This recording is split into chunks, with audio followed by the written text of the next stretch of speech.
Hey guys, this is Squidbear. Welcome to another Squidbear video, and today I am ranking my top 10, not favorite, top 10 Star Wars movies.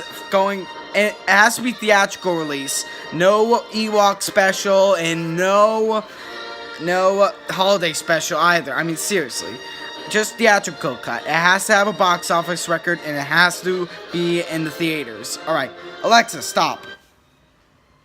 Alright, let's get to it. Number 10, The Clone Wars. Yep, The Clone Wars movie. I mean, the only good thing that came out of this was the Clone Wars TV show. I love that show.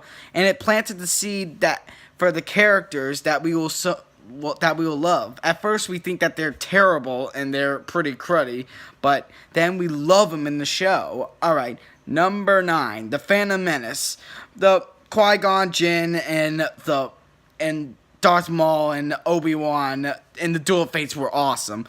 I don't care about the racially insensitive Gungans but I hate Jar Jar Binks. Or the cruddy dialogue. I do care about the cruddy dialogue, but the politics doesn't really get me. I mean, it doesn't really make me mad. They did it so much better in the Clone Wars show that it doesn't even make me mad anymore, and it does great to the story, even though it's kind of boring to the plot. Sorry. Alright, number 8, The Attack of the Clones. It introduces ground battles, and also a wicked cool fight with Yoda and Count Dooku. Terrible dialogue like, I don't like sand. It's coarse, rough, and irritating, and it gets everywhere. Not like here. Everything's smooth. I'm sorry, Padme, you gotta call for help. He is abusing you. Yeah, that's how bad the dialogue executed. I mean, seriously, George Lucas should have gotten help. The prequel, The Attack of the Clones has the worst dialogue in all the prequels. Well, besides the Metachlorians. Oh god, I hate that.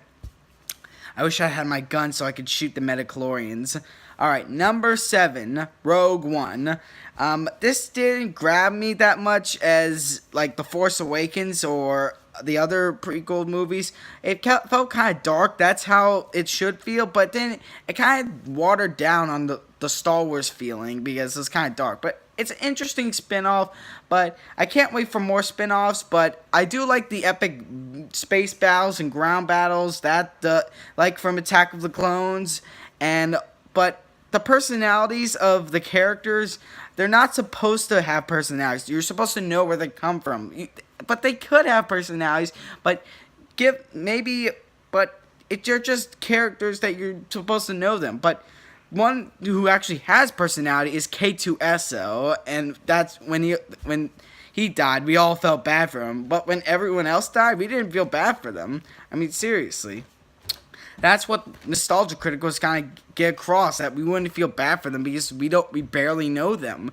We didn't know. We barely knew their personalities or gotten to like them. And don't forget the last minute, like, Darth Vader, Jason death scene. I mean, seriously, that was phenomenal. If they now own Deadpool, and they're gonna keep him rated R. So you better, Disney, Lucasfilm, if you're gonna do a Darth Vader spin-off movie, then you better make it rated R. I swear to God, I am going to sue you. Okay? I'm gonna write a petition to give Disney to the people. To the people. All right, number 6. Revenge of the Sith. Order 66 was brutal. The fight scenes were epic. Ian McDiarmid was so much fun. And when Anakin is not talking, he actually feels like a badass. When he's marching on the temple, he is so awesome. I mean, seriously. It's brutal, and even the cruddy dialogue, it doesn't matter because of the weight of the story. I mean, and also at the beginning, it seems promising like regular Star Wars stuff. But then it goes into boring dialogue. But then it gets into deep, dark crud that makes you emotional, even though some of these characters are cutouts, are boring dialogue cutouts, but that are better introduced in the show. Like I said, I really love the show better than the prequels. Alright, number 5, The Force Awakens. I like The Force Awakens. A lot of people, at first, it's kind of like the prequels, except better writing. At first, we all loved it, but then we saw that was too much like A New Hope. But actually, it kind of has a new stuff. It introduces new stuff, and also, it kind of is like a reboot of the Legends continuity, like Kylo Ren is Darth Caedus, or Darth Jasus. Comment below what his name. I'm sorry. And also, a lot of these characters are just like and also, I'm gonna talk more about Legends continuity when I get to The Last Jedi, but it does have some new stuff, even though the plot is a lot like A New Hope. I mean, but the characters are pretty new, even though they can be really similar to some of the original trilogy characters. But like, still, I like these characters, have good personalities, and it's pretty fun movie. But it's pretty good for a Star Wars movie, but it introduces new stuff, but it's a little bit too similar, and that's why it's kind of low on this list. Alright. Number 4, Return of the Jedi. It started out kind of like a kid's movie. Well, 4. Some people think. Return of the Jedi. This has the same problem as The Force Awakens. It has another space station that can destroy planets. Except this time, in Return of the Jedi, it doesn't destroy planets. And also, it does dive deep on the Luke Skywalker, or the Skywalker family, the drama of it, and also the Civil War, of the Galactic Civil War. The rebels are trying to fight back. They're at their last stand. This is where they can end this. The Emperor is on the new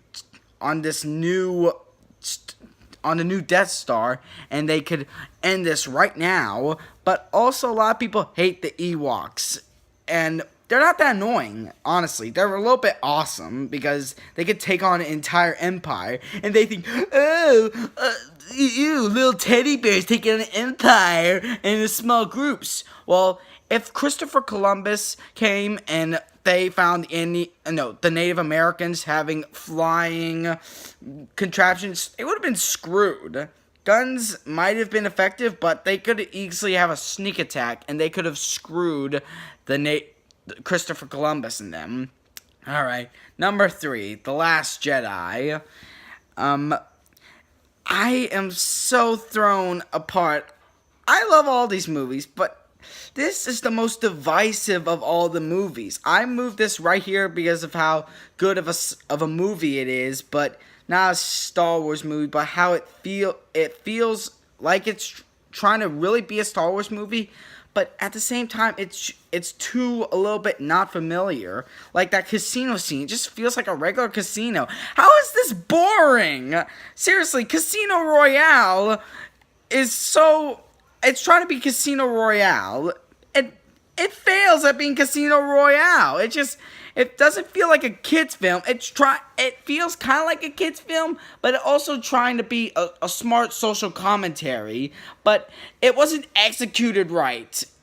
But the rest of the film is visually stunning and has some disappointing twists. I wouldn't call them twists. Some disappointing stuff happened, and some interesting stuff like light, dark, and balance. The Gray Jedi, which is not canon, but the Bendu, it shows that it has to be balanced, and also it shows that the Jedi has to end. But at the end, that little Brune kid that moved the Force, and everybody thinks, oh, the Jedi are gonna come back. This is the Last Jedi title is gonna be so hypocritical because the Jedi are coming back. Well, I think that it might be a new thing, maybe like Gray Jedi, maybe balancing the Force, like balancing the light and the dark together and using it for good. All right. Number 2, A New Hope. The one that started it all. The one that's on my t-shirt. 40 years, the one that started it all. And the reason it's not on number 1, I would want it on number 1, but I decided to just put this at number 2 because it's not as good as number 1. I mean, it started everything, and it showed us how good sci-fi, that it is powerful and it could speak to everyone. It shows that Star Wars, that what people thought it would be a kids film, instead it could speak to everyone, and you can enjoy it, and it's really fun and fantastic. I mean, it changed the world forever. All right, and the number 1 Star Wars film on my ranking list, of course, you all know this, The Empire Strikes Back. This was the big game changer. I mean, seriously, the biggest reveal of all time. If you don't know this, then what the heck? You should know this, okay? No, I'm just gonna say it. No, I am your father. No, that's not true. That's impossible. Why does everyone say that, Luke, I am your father? It should be, no, I am your father. But it's just so good, and Leia and Han's chemistry is so good that they got together, and then he got frozen in carbonite. It's just so good, and it showed that it could be it can not just be for everyone, it could be for adults, could be really interested. It couldn't just be like that kids and family thing. It could be really intense and be like for adults. It could be for everyone, including adults. It could intrigue everyone. And it also shows that the Force is not just magic, but it's also natural. It takes from different religion, and it's also a part of us. It's not just magic, it's also using the very environment around you and using it to help or guide you, and using it to create a new environment, or using it to help your own adventure or your own journey. I mean, it's pretty awesome. It changed Star Wars. It changed how people viewed the Force. They thought it was magic at first, yet they knew that it was a god. They thought it was just a magical field that surrounds us and binds us. But no, it's natural. It's kind of like God. It's kind of like chi. It surrounds us. It's kind of like magic and also God.